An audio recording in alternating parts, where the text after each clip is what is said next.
네, 오늘은 에베소서 2장 10절 말씀을 공부하겠습니다. 우리 한 목소리로 한번 같이 읽겠습니다. 시작. 우리는 그가 만드신 바라 그리스도 예수 안에서 선한 일을 위하여 지으심을 받은 자니 이 일은 하나님이 전에 예비하사 우리로 그 가운데서 행하게 하려 하심이니라. 아멘. 오늘 이 말씀을 공부하겠는데요. 우리는 지난 시간에 에베소서 2장 8절 9절 말씀을 공부했습니다.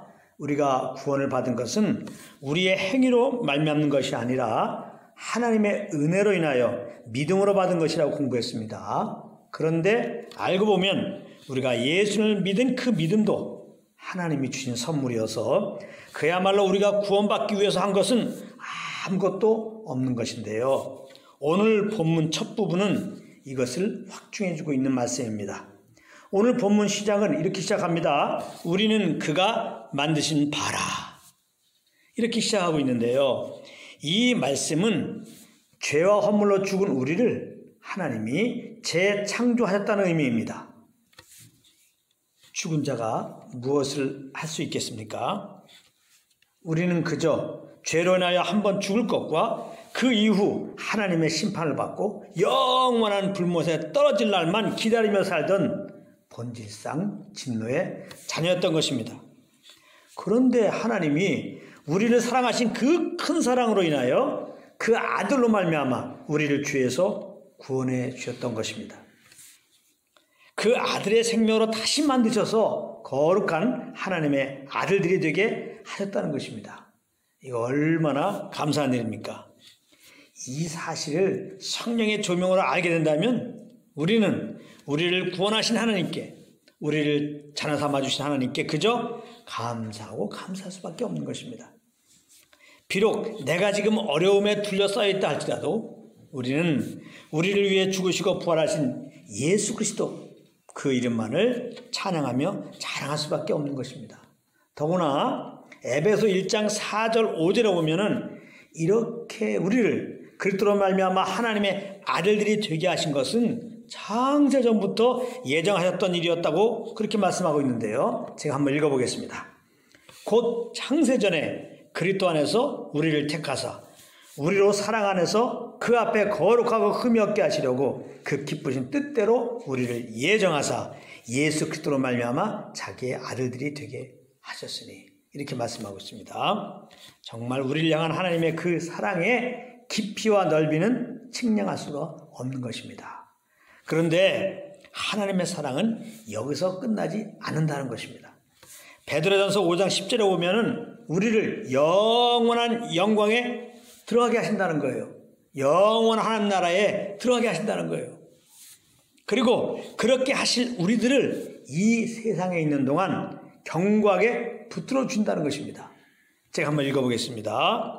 모든 은혜의 하나님 곧 그리스도 안에서 너희를 부르사 자기의 영원한 영광에 들어가게 하신 이가 잠깐 고난을 당한 너희를 친히 온전하게 하시며 굳건하게 하시며 강하게 하시며 털을 견고하게 하시리라. 이렇게 말씀하고 있습니다. 베드로전서 1장 5절에 보면은 아예 믿는 우리들은 하나님의 능력으로 보호하심을 받았다. 이렇게 과거형으로 말씀하고 있습니다. 베드로전서 1장 5절입니다. 너희는 말세에 나타내기로 예비하신 구원을 얻기 위하여 믿음으로 말미암아 하나님의 능력으로 보호하심을 받았느니라. 이렇게 말씀하고 있어요. 받았느니라. 그러므로 우리는 염려할 것이 없는 겁니다. 혹 염려거리가 있다면 우리를 이처럼 사랑하시고 그 약속 따라 변함없이 그 능력으로 우리를 보호해 주실 하나님께 그것을 다 맡기면 되는 것입니다. 베드로전서 5장 7절입니다. 너희 염려를 다 주께 맡기라. 이는 그가 너희를 돌보심이라. 그런데 아직도 염려 가운데 잠 못 이루고 계신 분이 계십니까? 이 시간 이 말씀을 의지하여 하나님께 그 염려를 다 맡기시기 바랍니다. 하나님은 사랑이시고 신실하시기 때문에 반드시 그 말씀 따라 그 말씀하신 대로 우리가 맡긴 것에 대해서 책임지시고 돌봐주실 것입니다. 그런데 오늘 본문 중반부를 보면은 이렇게 하나님이 우리를 재창조하신 이유가 선한 일을 위해서 그렇게 하셨다는 것입니다. 그리스도 예수 안에서 선한 일을 위하여 지으심을 받은 자니 이렇게 기록하고 있습니다. 이 말씀 속에서 주의 깊게 볼 단어는 무엇입니까? 선한 일입니다. 선한 일. 여기서 말하는 선한 일이 무엇인지 잘 모르게 되면 우리의 신앙은 복음과 반대되는 방향으로 흘러가게 됩니다. 그렇다면 선한 일이란 무엇일까요? 이것은 세상에서 말하는 선한 일, 착한 일, 그것을 말하는 게 아닙니다. 요한복음 5장 29절을 보면은 이런 말씀이 있습니다. 잘 들어보세요. 선한 일을 행한 자는 생명의 부활로, 악한 일을 행한 자는 심판의 부활로 나오리라. 이렇게 말씀하고 있습니다. 여기 보면 선한 일을 행한 자는 생명의 부활로 나온다고 했습니다. 선한 일을 행하는 것이 생명의 부활로 나올 수 있게 하는 조건이라는 것입니다. 그렇기 때문에 선한 일은 세상에서 말하는 선한 일을 말하는 것이 아님을 알 수 있는 것입니다. 우리가 부활하는 것은 이 세상에서 말하는 선한 일을 해서 부활하는 것이 아니기 때문입니다. 그럼 어떻게 우리가 부활합니까? 우리는 예수님을 구주로 믿어서 부활하는 것입니다. 그러니까 선한 일을 행한다는 것은 곧 무슨 뜻입니까? 바로 예수님을 구주로 믿는 것을 말하는 거예요. 예수를 믿는 것이 하나님의 일이에요. 예수를 믿는 것이 선한 일이라 이 말이에요. 그럼 악한 일을 행한다는 것은 무엇입니까? 예수를 믿지 않는 것을 악한 일이라고 하는 거예요. 예수를 믿지 않고 내가 내 삶의 주인 되어 사는 것이 다 악한 것입니다. 하나님께서 우리로 예수를 믿는 그 믿음으로 살게 하시기 위해서 우리를 재창조하셨다는 것입니다. 이것을 아는 것이 굉장히 중요합니다. 왜냐하면 이 말씀은 우리가 이 땅에서 어떻게 살아야 하는지를 말씀하고 있는 것이기 때문에 그렇습니다. 우리의 부르심에 대한 말씀이다 이 말이에요. 그렇다면 예수를 믿는 믿음으로 산다는 것은 어떻게 사는 것을 말하는 것입니까? 바로 우리 안에 계신 성령의 인도함을 따라 사는 것을 말하는 거예요. 예수님은 성령으로 우리 마음에 오셔서 우리를 인도하고 계십니다. 그러므로 선한 일을 행한다고 하는 것은 힘든 것이 아닙니다. 절대 쉬운 것입니다. 쉬워도 너무 쉬운 거예요. 왜 그러느냐? 내가 무슨 일을 하는 것이 아니기 때문에 그렇습니다. 그래서 좀 전에 말했잖아요. 선한 일이 무슨 뜻인지를 알아야 된다고. 예수님과 구원받은 자들은 선한 일을 하도록 그렇게 하신 것입니다. 우리 선한 일을 합시다. 그래서 선한 일하는 종목을 탁탁탁 정해놓고 이거 열심히 합시다. 이렇게 나가면 곤란한 거예요. 이거 다 내가 하는 거잖아요. 그거 힘든 거예요. 선한 일은 뭐라고 그랬어요? 성령을 쫓아가는 게 선한 일이에요. 그러니까 예수님이 하시는 일이 선한 것이고 성령님이 하시는 일이 선한 거예요. 엄밀하게 말하면. 그냥 그 성령님을 따라갔더니 우리 보고 선한 일을 했다고 하는 거예요. 우리 안에 성령의 음성의 귀를 기울이고 선생님께서 그냥 이끄신 대로 그렇게 사는 거예요. 선생님께서 그냥 가라 그러면 가고 선생님께서 서라 그러면 서고 선생님께서 이해하라 그러면 이해하고 선생님께서 아니요 그러면 아니고 그렇게 하는 겁니다. 너무 쉬운 거예요. 세상 살기가 힘든 것은 다 내가 살아서 힘든 겁니다. 그런데 주님 섬기는 것도 힘들다고 하는 거예요. 왜? 내가 섬기려고 하니까.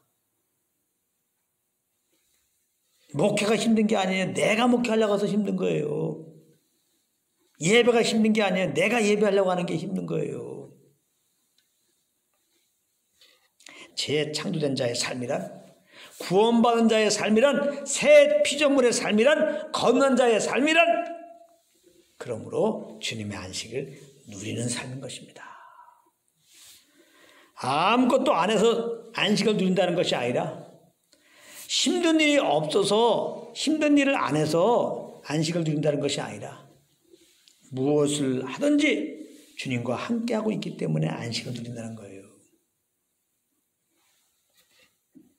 눈물이 나면 주님이 그 눈물을 씻어주시고 우리가 애통하고 곡하는 일을 만나면 주님이 친히 위로해 주시기 때문입니다. 죽을 만큼 힘든 일을 만나더라도 주님은 부활과 천국의 소망을 주셔서 능히 일어나서 오히려 주님을 즐거워하며 찬양하게 하시기 때문입니다. 그래서 주님과 동행하면 그 어디나 하늘나라 이렇게 찬양하는 거 아니겠습니까? 이런 은혜가 넘치길 예수님 이름으로 축복합니다. 그런데 오늘 본문 후반에 보면은 이렇게 우리가 그리스도 안에서 선한 일을 위하여 지으신 일은 전에 예비하신 일이었다는 것입니다. 창세전부터 이렇게 선한 일을 위하여 우리를 그리스도 안에서 택하셨다 이 말씀입니다. 이 말씀은 그리스도 안에서 선한 일을 행하게 하기 위해서 우리를 재창조하신 하나님의 마음을 강조하고 있는 것입니다. 하나님의 은혜로 말미암아 구원받은 여러분들, 하나님의 은혜로 말미암아 재창조된 여러분들, 이제부터는 선한 일하며 사십시오. 하나님의 마음을 알고 성령의 감동 따라 사도 바울이 지금 말하고 있는 거예요. 예수 믿고 구원받은 우리들은 선한 일을 행하며 살아야 돼요. 선한 일. 내 것 다 때려놓고